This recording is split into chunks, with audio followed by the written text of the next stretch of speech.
ಮಹಿಳೆಯರ ದೃಷ್ಟಿಯಿಂದ ನೋಡಿದಾಗ ಬಹಳ ಸ್ವಾಗತಾರ್ಹವಾದಂಥ ಬೆಳವಣಿಗೆ ಗ್ಯಾರಂಟಿ ಯೋಜನೆಗಳಿಗೆ ಹಣವನ್ನು ಮೀಸಲಿಡೋದನ್ನು ಮುಂದುವರಿಸಿರುವಂಥದ್ದು. ಕಿರುಸಾಲಗಳಿಂದ ಬಡತನ ನಿವಾರಣೆ ಸಾಧ್ಯ ಇಲ್ಲ.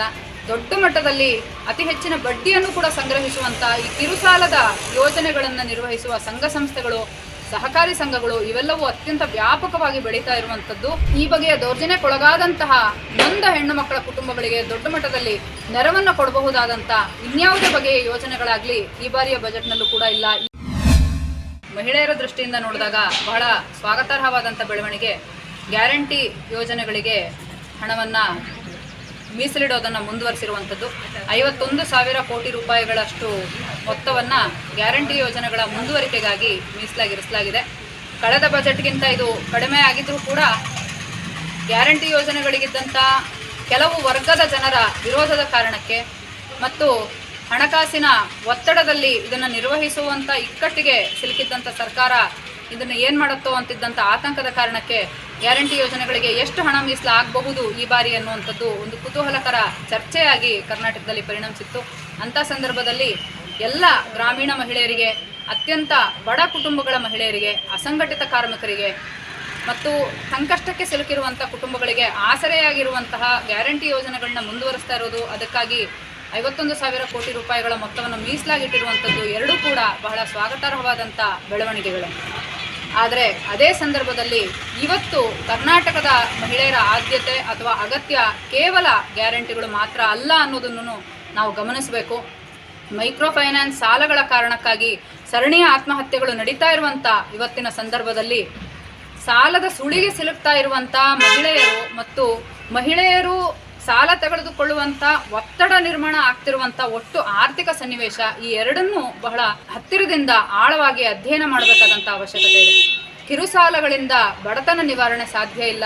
ದೊಡ್ಡ ಮಟ್ಟದಲ್ಲಿ ಅತಿ ಹೆಚ್ಚಿನ ಬಡ್ಡಿಯನ್ನು ಕೂಡ ಸಂಗ್ರಹಿಸುವಂಥ ಈ ಕಿರುಸಾಲದ ಯೋಜನೆಗಳನ್ನು ನಿರ್ವಹಿಸುವ ಸಂಘ ಸಂಸ್ಥೆಗಳು, ಸಹಕಾರಿ ಸಂಘಗಳು ಇವೆಲ್ಲವೂ ಅತ್ಯಂತ ವ್ಯಾಪಕವಾಗಿ ಬೆಳೀತಾ ಇರುವಂಥದ್ದು ಸುಸ್ಥಿರವಾದಂಥ ರೀತಿಯ ಆರ್ಥಿಕ ಉತ್ತೇಜನದ ಕ್ರಮ ಅಲ್ಲ ಅನ್ನುವಂಥದ್ದನ್ನು ಗಮನಿಸಬೇಕಾಗಿದೆ. ತಕ್ಷಣದ ಆರ್ಥಿಕ ಒತ್ತಡಗಳಿಗೆ ಅವು ಒಂದು ಸಣ್ಣ ಮಟ್ಟದ ಪರಿಹಾರೋಪಾಯಗಳಾಗಬಹುದೇ ಹೊರತು ದೀರ್ಘಕಾಲದಲ್ಲಿ ಮಹಿಳೆಯರನ್ನು ಸಾಲದ ಸುಳಿಗೆ ಸಿಲುಕಿಸದೆ ಅವರನ್ನು ಆರ್ಥಿಕವಾಗಿ ಮುನ್ನಡೆ ಸಾಧಿಸೋದಕ್ಕೆ, ಸಬಲೀಕರಣದ ದಿಕ್ಕಿಗೆ ಕರ್ಕೊಂಡು ಹೋಗೋದಕ್ಕೆ ಸಾಧ್ಯ ಆಗಬೇಕು ಅಂತ ಅನ್ನೋದಾದರೆ ಅದಕ್ಕೆ ಅವಶ್ಯಕತೆ ಇರುವಂಥ ಸುಭದ್ರವಾದ ಸ್ವಾವಲಂಬನೆಯ ಆರ್ಥಿಕ ಕ್ರಮಗಳಿಂದ ಮಾತ್ರ ಸಾಧ್ಯ. ಆದರೆ ಅಂತಹ ಹೊಸ ಯೋಜನೆಗಳು ಈ ಬಾರಿಯ ಬಜೆಟ್ನಲ್ಲಿ ಕಾಣ್ತಾ ಇಲ್ಲ. ಅಷ್ಟು ಮಾತ್ರ ಅಲ್ಲದೆ ಅನೇಕ ಬಗೆಯ ದಾಳಿಗಳು, ದೌರ್ಜನ್ಯಗಳಿಗೆ ತುತ್ತಾಗ್ತಿರುವಂಥ ಮಹಿಳಾ ಸಮುದಾಯಕ್ಕೆ ನೈತಿಕವಾಗಿ, ಮಾನಸಿಕವಾಗಿ ಮತ್ತು ಸಾಮಾಜಿಕವಾಗಿ ಶಕ್ತಿ ತುಂಬುವಂತಹ ಇಂತಹ ದೌರ್ಜನ್ಯಗಳನ್ನು ತಡೆಯುವಂತಹ ದೊಡ್ಡ ಮಟ್ಟದ ಅರಿವಿನ ಕಾರ್ಯಕ್ರಮಗಳಿಗಾಗಿ ಆಗಲಿ ಅಥವಾ ಈ ಬಗೆಯ ದೌರ್ಜನ್ಯಕ್ಕೊಳಗಾದಂತಹ ನೊಂದ ಹೆಣ್ಣು ಮಕ್ಕಳ ಕುಟುಂಬಗಳಿಗೆ ದೊಡ್ಡ ಮಟ್ಟದಲ್ಲಿ ನೆರವನ್ನು ಕೊಡಬಹುದಾದಂಥ ಇನ್ಯಾವುದೇ ಬಗೆಯ ಯೋಜನೆಗಳಾಗಲಿ ಈ ಬಾರಿಯ ಬಜೆಟ್ನಲ್ಲೂ ಕೂಡ ಇಲ್ಲ. ಈ ಆಗ್ರಹ ಈಗಾಗಲೇ ಹಲವು ಕಾಲದಿಂದ ಮಹಿಳಾ ಚಳುವಳಿಗಳಿಂದ, ಮಹಿಳಾ ಸಂಘಟನೆಗಳಿಂದ ಮುಂದೆ ಬರ್ತಾ ಇದೆ ಅನ್ನೋದನ್ನು ಕೂಡ ನಾವು ಗಮನಿಸಬೇಕು. ಈ ಎಲ್ಲ ವಿಚಾರಗಳನ್ನು ಮನಸ್ಸಿನಲ್ಲಿಟ್ಕೊಂಡು ನೋಡಿದಾಗ ಹೊಸ ಬಗೆಯ ಔಟ್ ಆಫ್ ದಿ ಬಾಕ್ಸ್ ಅಂತ ಹೇಳುವಂಥ, ಅಂದರೆ ವಿನೂತನವಾದಂಥ ರೀತಿಯ ಹೊಸ ಯೋಜನೆಗಳು ಈ ಬಜೆಟ್ನಲ್ಲಿ ಮಹಿಳಾ ವಿಚಾರಕ್ಕೆ ಕಾಣ್ತಾ ಇಲ್ಲ.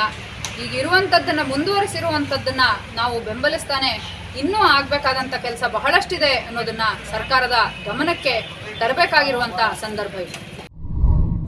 ಮತ್ತಷ್ಟು ವಿಶೇಷ ವಿಡಿಯೋಗಳನ್ನು ನೋಡಲು ಮತ್ತು ಹೊಸ ವಿಡಿಯೋಗಳ ಬಗ್ಗೆ ತಿಳಿಯಲು ಈ ದಿನ .com ಯೂಟ್ಯೂಬ್ ಚಾನೆಲ್ ಸಬ್ಸ್ಕ್ರೈಬ್ ಮಾಡಿ ಮತ್ತು ಬೆಲ್ ಐಕಾನ್ ಕ್ಲಿಕ್ ಮಾಡಿ.